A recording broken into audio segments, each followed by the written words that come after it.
dito ang Work Auster Force. Yeah, I agree with you. But before that, who will make the smart choices in the draft? Catch it next, brought to you by Smart, the official tournament telco partner of the MPL. Free to game, great games with Smart, free games for all. And going back to the draft ngayon dito, TDZ.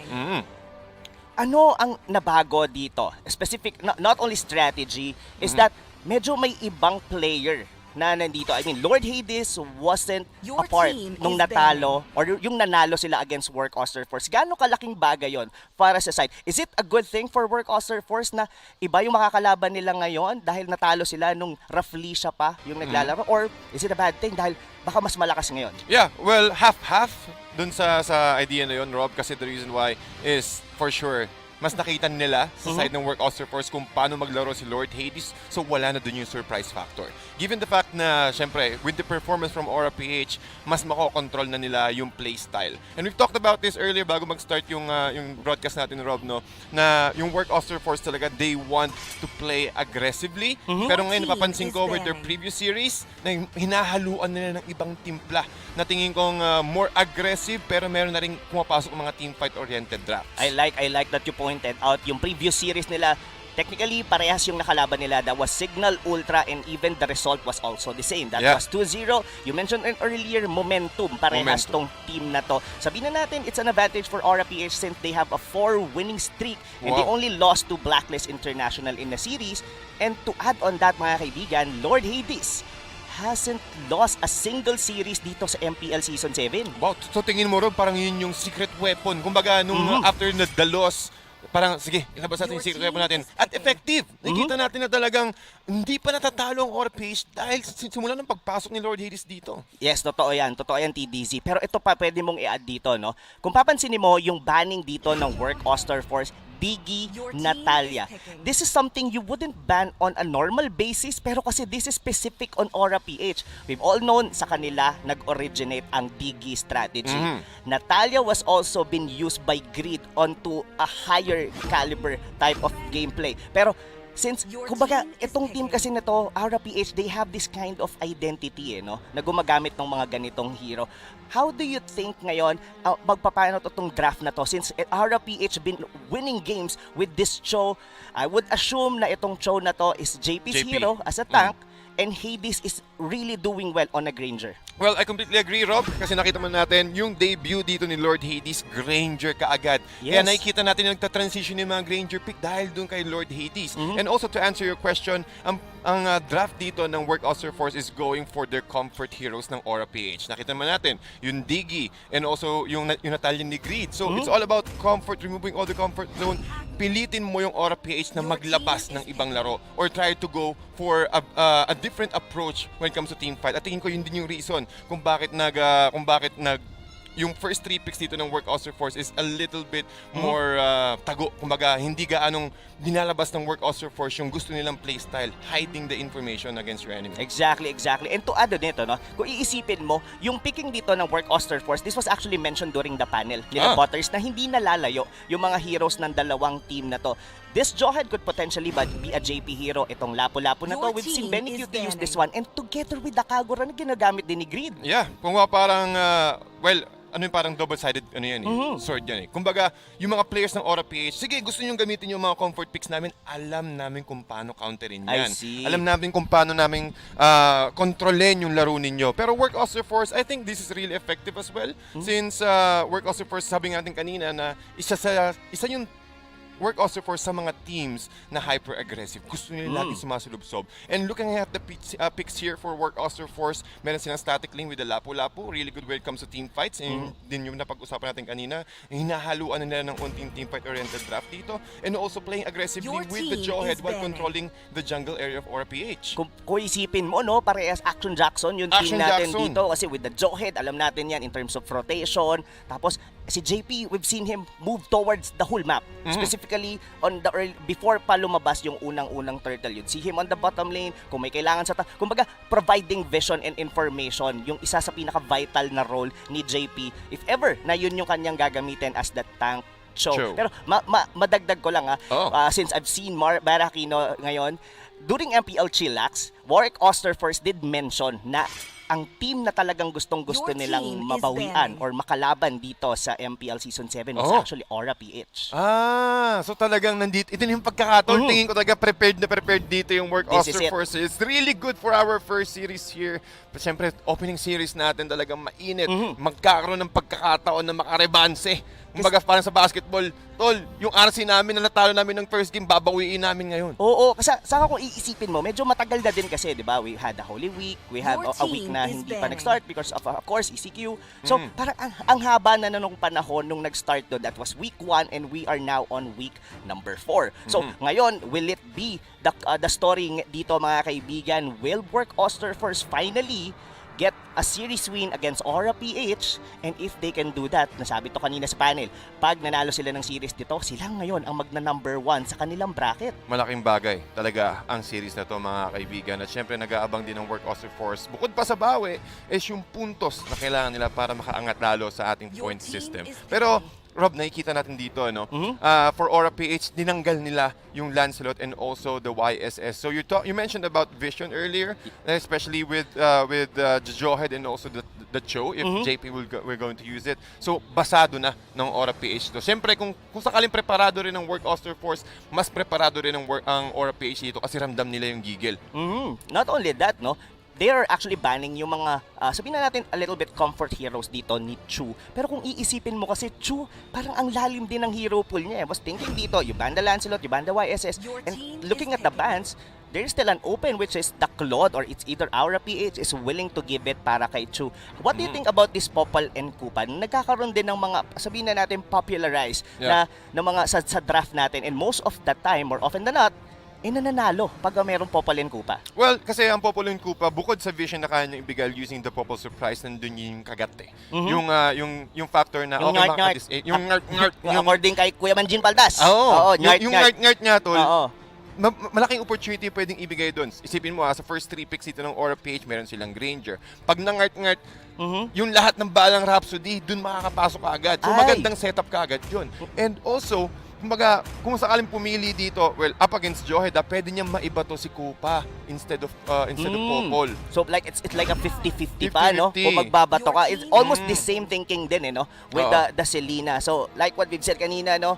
Chu has an option dito, the Claude. Itong hero na to, if I'm not mistaken, mga kaibigan, never lost a single game nung main qualifiers nila using Yes. this Claude. So, syempre, gagamitin nila yon, one of the comfort dito ni Chu, and nakita na natin yung Alice ni Kosei. Yeah. Okay? So, moving back dito naman sa Aura PH, what are they lacking ngayon dito, TDZ? So for Aura PH, tingin ko kailangan nila dito ng mage dealer, ng magic dealer, and that's one of the reasons why yung Work Auster Forces ni-remove yung Lunox and also the Eve. So, okay, Aura PH going for the Harith. So, makikipagsabayan dito ang Aura PH. Alam naman natin, Rob, na ang Harith, isa sa mga power spike niya is once he reaches level 4. Indeed. Isang Zaman Force lang, pwede niya matanggal lahat ng energy shields dito ng Aura PH and play based on the current playstyle, maraming slow, maraming opportunity to catch ang Aura PH dito. Kung sakaling makakuha ng momentum ang Work Auster Force, since sila ang mga hyper-aggressive teams talaga na sabi nga natin control ang laban dito for the first series. Agree ako sa'yo dyan. And we've talked about yung kanina yung early aggression. Nung nakita ko na nilock on yung Harito, this only state that the Granger, the Cho, and the Popol and Kupa will be our trio. Or siguro, sabihin na natin, Hades will just have to farm on the jungle, tapos yung Cho and yung Popol and Kupa, yung manggugulo or rather magi-invade dito sa side ng Work Auster Force. So, ito na TDC. I'm really excited and thrilled na makita itong pinakaunang serye natin ngayong araw ng Sabado. Sino nga kaya ang magiging number 1 ng group number A? But before anything else, we would like to remind everyone that MPL Philippines Season 7 is under the supervision and regulation of the Games and Amusement Board. Yeah, ito na tayo mga kaibigan. First game of the day. Sino nga ba ang mas mainit? Maaaganti ba ang Work Auster Force against Aura PH na talagang winning streak? Tol, a 4 winning streak pa tong tong Aura PH. So, kumbaga sa usapang momentum, nandun na, nauna na kaagad ng Aura PH. Oo, actually mainit din talagang pagpasok. And we've talked this earlier, no? Na fun fact lang mga kaibigan, we would like to share with you, nung nasa under Sunsport banner pa ang Aura, no, this squad, they only lost a single series din. And that was on execration during MPL Season 4. And they were about to, sabihin na natin mirror of what's been happening if they could get a win against Work Auster Force. Pero gaya na sabi mo kanina, TDZ, mainit dito ang Work Auster Force. Pero mukhang mas mainit ngayon ng Aura dahil sila ang nag-i-invade. Sino makakuha ng first blood dito? Pero JB forced to get the flicker or use the flicker at hindi pa nila nakuha doon yung purple buff dito ng Work. Posible tong ma-reset. Pero ang ganda ng yung pag-hold on ng mga members dito ng Work, and that's bad news para sa Aura PH. Ang ganda ng pagka-control, I completely agree. A little bit of a bad news since nakakuha agad ng tempo dito ang Work Auster Force. And sa RTZ, alam naman natin, isa sa mga aggressive mages, he's utilizing his flame shot perfectly. Talagang isa sa mga nakikita natin na ginawa niya before. Yes, pinag-usapan natin yan. Pero look at that. Yung bala ni Hades was just enough to bring down that RTZ. Medyo may bawi naman dito ang Aura PH. And going back, speaking of the flame shot na sinabi mo, sabi nga nito, yan na nga raw yung the new retry. Pero may bago yata dito. Nagpapakita ngayon ng Work Auster Force. They're trying to defend. Ito, dito ko nakilala yung Aura PH eh. Parang hindi silang basta-bastang kumukuha ng sarili nilang resources. They want to get what's yours and they try to defend what's theirs. Kumbaga, pino-force nila, rather, nag-i-invade talaga sila. Tapos, to the point na mas nakakalamang sila sa mga ganong scenario. Now, turtle fight dito, TDC. Sino sa tingin mo ngayon ang mas makakalamang dito? Mas nakapwesto agad ang Aura PH, mga kaibigan. Almost 4 heroes sa side ng Aura PH is nagko-convert sa may turtle area. Half HP. Work Auster Force needs to do something at makontrol agad dito si Unravel sumasalubong. Oo, pero pinapasok sila dito. Zinazona sila ni JP. Na-secure naman ni Hades doon yung turtle. Pero kapalit ng buhay yun ng Cho. Chu managed to BMI out pero mukhang magbaback off na muna dito ang Aura PH. RTZ giving this greed or pamuntikan pa at kuha niya pa. Medyo nagkatansyahan pa yung dalawang mid heroes natin dito. And nung tumama yun, bumalik doon si RTZ and get a kill. So, parang tumablarang din kahit na nakuha doon ng Aura PH yung turtle na yun. Nakapansin natin dito, Rob, sa net worth, saktong-sakto. Almost dikit pa rin ang net worth dito ng dalawang teams natin. I completely agree. Kahit lamang sa turtle take, nagkaroon ng unting experience dito ang Aura PH, but with that kill, para kay RTZ, na even out niya kaagad yon. And also keep in mind na 2-1-0 kaagad dito si RTZ. Kapag nakakuha siya ng Clock of Destiny as early as possible, mas makakita tayo ng high magic first. And he's already, meron na siyang talisman dito.